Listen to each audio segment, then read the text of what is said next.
Man, this did not turn out how I expected.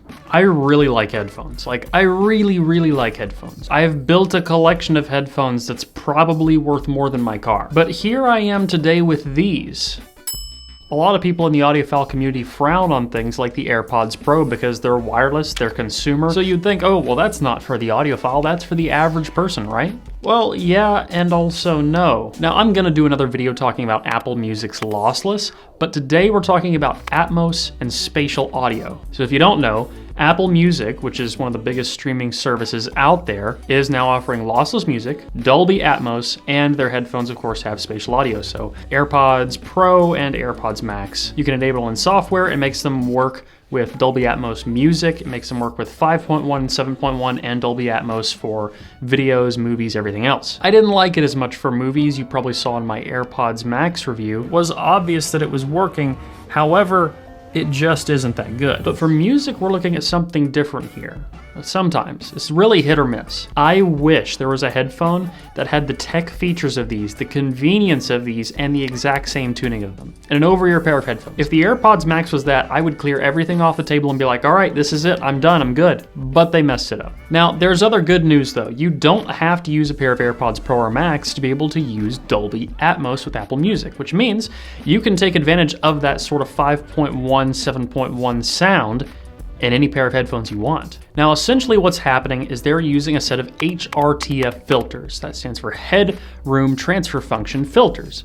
The idea is that if sound is coming from in front of you, behind you, at different spots around you, the sound's going to hit your ears at different angles, and that's going to change the frequency response of those sounds. Your brain picks up on it and it knows, oh, hey, that sound is coming from that direction. There's actually been a lot of research done on this, especially in the 90s. So what we're doing is we're putting these headroom transfer function filters on different parts of the music. So center channel could be here, a vocalist, and you might have a shaker over here, something else. We're putting these headroom transfer function filters on to make it sound like they're coming from different directions with a virtual room space added to it just a little bit. And then that is rendered as a binaural recording. So it's rendered for our two ears, left and right, one speaker on each side, since we're not working with a full surround sound system. This can be a pretty effective method using binaural recordings. You take a binaural recording that's, just made using like a Neumann KU100, you have an artist walk around it in a room, and you can clearly tell the directions they're coming from if the headphone has good directional imaging. Literally what this is simulating sounds coming from a bunch of different spaces.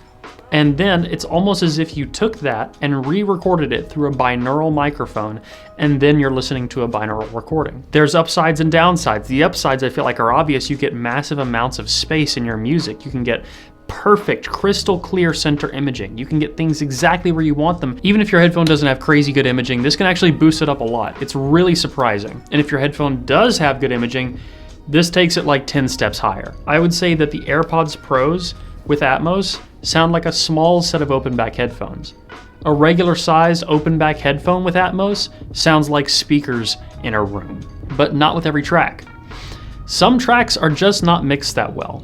And while Atmos has been around for a while, the thing is that there hasn't been a big incentive for a lot of artists to use it until now. Plenty of albums I've heard tons of times have never been made available in Atmos and are starting to pop up as Atmos mixes now. And some of them are great, and some of them are clearly just a filter thrown on everything. Oliver Tree's Ugly is Beautiful, that album does not sound good in Atmos. But Logic, No Pressure, fantastic.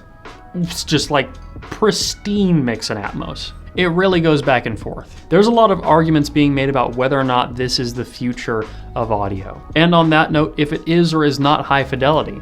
And to an extent I'd say yes, and to an extent I would say no. This is the closest thing to live music that I've ever heard if I'm using a good set of open back headphones. So we could take it two ways. One, are you trying to get close to live music? If so, yes, this is closer to live music. The other end is you might want it to sound more like what the artist intended, and well, Atmos seems to kind of smooth things over. A lot more headphones sound similar to one another with these Atmos mixes, which is good. A lot of things become less harsh, especially on brighter headphones. And if the artist is sitting there and they are mixing with Atmos tools, then the experience you're getting really is closer to what the artist envisioned. But if it's just an album that's been put out, like a Beatles album from forever ago that they've just taken and remastered with Atmos, It's not really like the original Vision, is it? It might sound great, but it depends on what you're going for.